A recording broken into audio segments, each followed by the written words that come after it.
He traveled further than the circumference of the earth, driven by a restless zeal to reach the ends of the world. This is the story of Saint Francis Xavier. Born into nobility at the castle of Xavier in 1506, Francisco de Jasso y Azpilicueta grew up amidst political turmoil, losing his father at just 9 years old. At 19, he left for the University of Paris, an ambitious scholar and athlete with little interest in the priesthood. But destiny was waiting in his roommate. His roommate was Ignatius of Loyola, a soldier-turned-mystic who challenged Francis daily with a single, haunting question. What does it profit a man to gain the whole world and lose his own soul? In 1533, Ignatius finally won his heart. In a crypt at Montmartre, Francis became one of the 7 original members of the Society of Jesus, vowing poverty and obedience. In 1540, at the request of King John III, Francis was chosen to lead a mission to the Portuguese colonies in the East.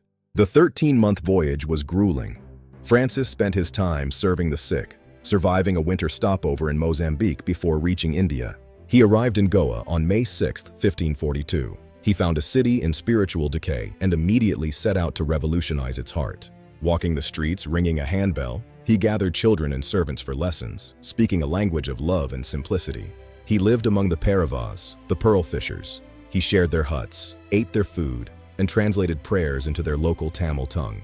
In just 3 years, his tireless work across the Indian coast brought hope and faith to tens of thousands. His restless spirit pushed him further east to the Malay archipelago and the Spice Islands, braving pirate attacks and violent storms. In Malacca, he met Anjiro, a Japanese man whose descriptions of his homeland sparked a new fire in Francis's heart.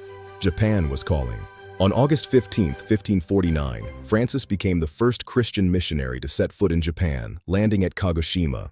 He quickly adapted, trading his tattered robes for fine silk to gain the respect of the daimyos, a masterclass in cultural bridge building. He faced immense intellectual challenges, debating philosophy and science with monks and scholars to prove the depth of his message. By the time he left, he had established strong communities and converted thousands, laying a foundation that would endure for centuries. But one goal remained: China. He believed it was the cultural key to the entire East. In 1552, he set his sights on the mainland. He reached Shangchuan Island, just miles from the forbidden coast of China, waiting for a merchant to smuggle him inside. For months, he negotiated and prayed, his health failing, but his resolve unshaken. He was so close to the world, he longed to reach. A severe fever struck. On the threshold of his greatest mission, the Apostle of the Indies was forced to rest. On December 3, 1552, at the age of 46, Francis Xavier passed away, his only companion a young Chinese convert named Antonio. He died without entering China, yet his journey was far from over. His legacy would soon transcend the physical world. Stories of miracles followed him, of raising the dead in India and turning seawater into fresh water during a desperate drought at sea. One of the most famous stories tells of a lost crucifix returned to him on a beach by a crab, a symbol of nature honoring his mission. But the greatest wonder was his body. Found perfectly preserved months after death, it was declared incorrupt, a sign that stunned the world.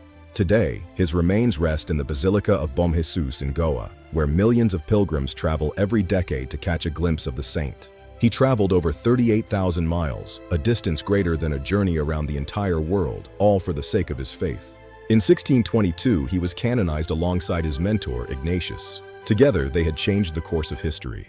Declared the patron of all foreign missions, his influence reached every corner of the globe he once sought to explore.